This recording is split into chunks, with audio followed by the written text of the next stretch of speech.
You've Googled how to build a website, read some marketing materials, followed some marketing folks on IG, and every single one of them told you the same thing.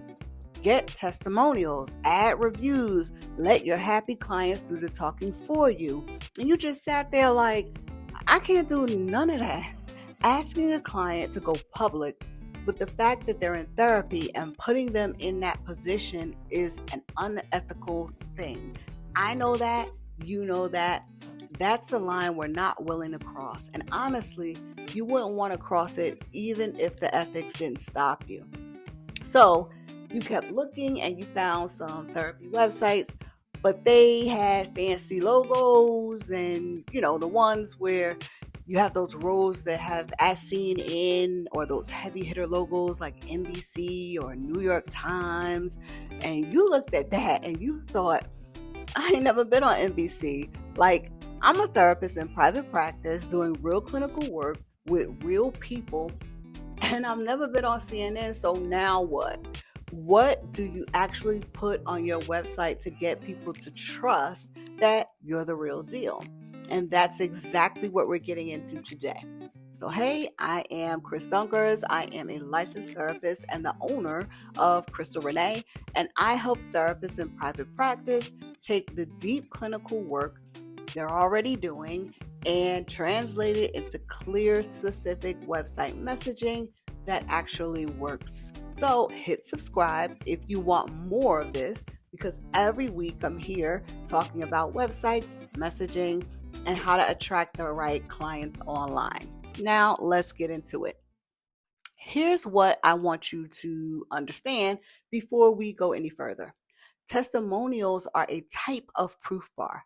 Media logos are another type of proof bar. A proof bar is simply a short section on your website that contains any piece of content that builds trust and credibility with a potential client before they reach out to you.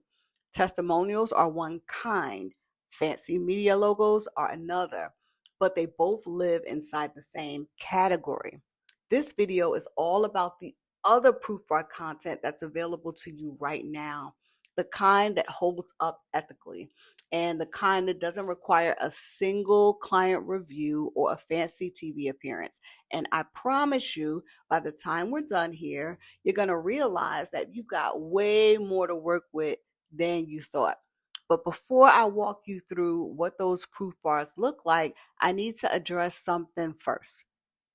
Now, you've heard me say before, don't lead with your credentials, and I stand by that completely. Your hero section, that's the very first section someone comes to when they land on your website. And that section's job is to speak directly to potential clients. It should make them feel seen so fast that they keep scrolling. That section is not about you yet, it's about them.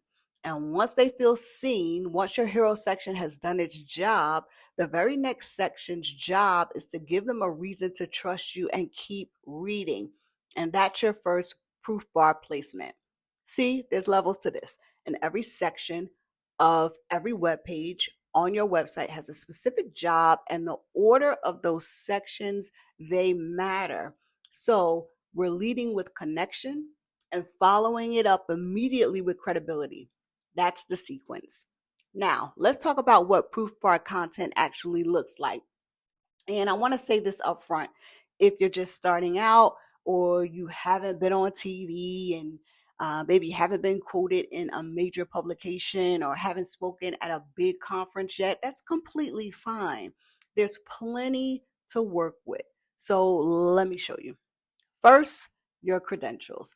Your credentials and your license information, that's proof bar material. And yes, I know I just said don't lead with credentials, but that doesn't mean they don't belong anywhere on your website. They do.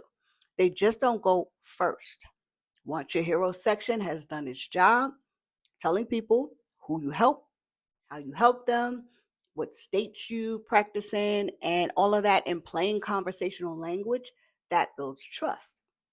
For example, licensed professional counselor in Georgia with 10 years of experience helping Black professionals go from dreading Mondays to making decisions about their career without second guessing every single decision.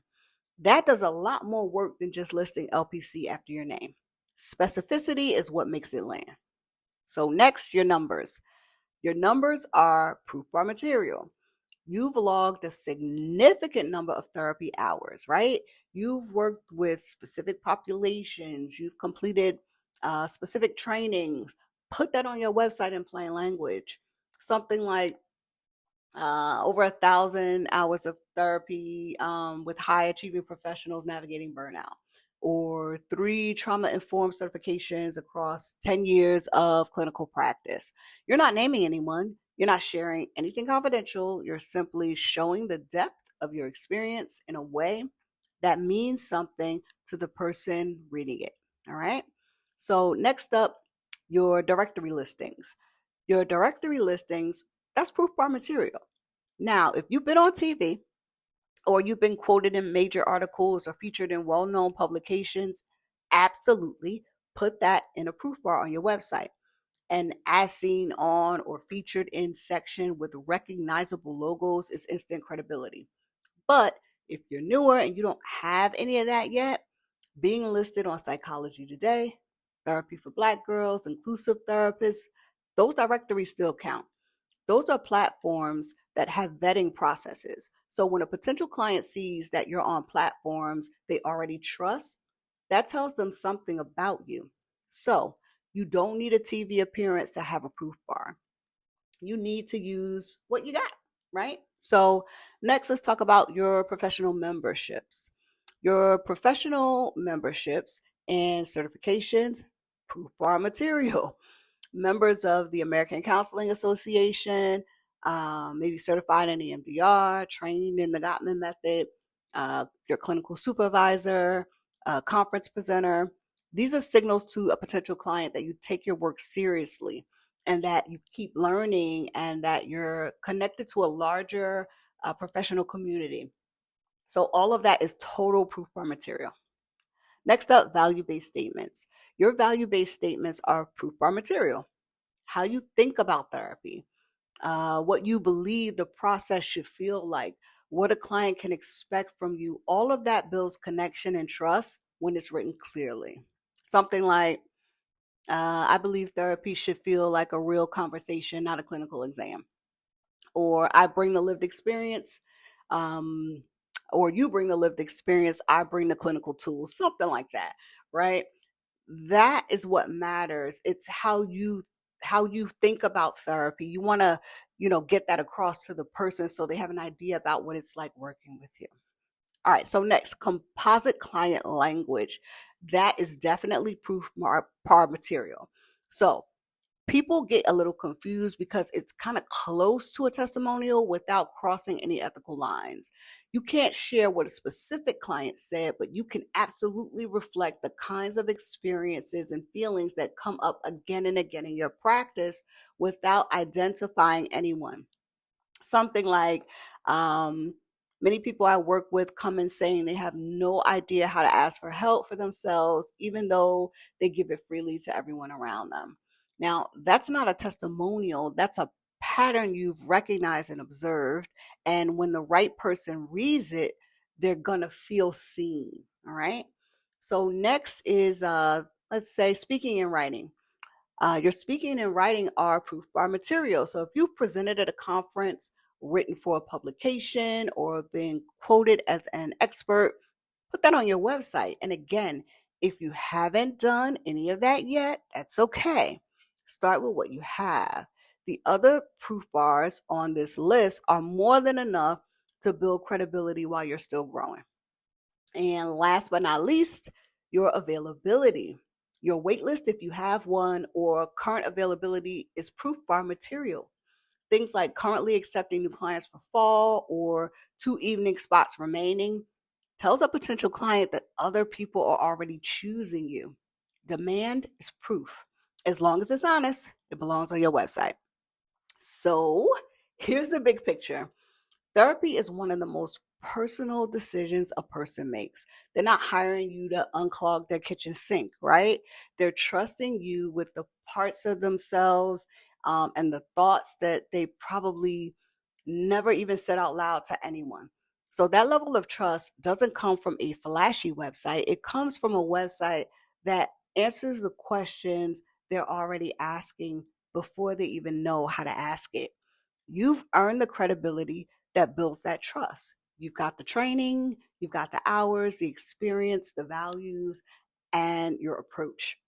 The work now is getting it on your website in a way that actually lands. And wherever you are in your practice, newly licensed or 10 years in, there's proof bar content available to you right now. You just got to know where to look. So if this was useful, hit subscribe because this is exactly what we get into every single week. And if you're ready to get clear on the first stages of developing your website, grab my free resource, the website direction plan. It walks you through the exact questions that help you get specific about your message, your ideal client, and what your website needs to do for your practice. That link is in the description. Go grab it. And I will see you all next week with more stuff about words and websites for therapists.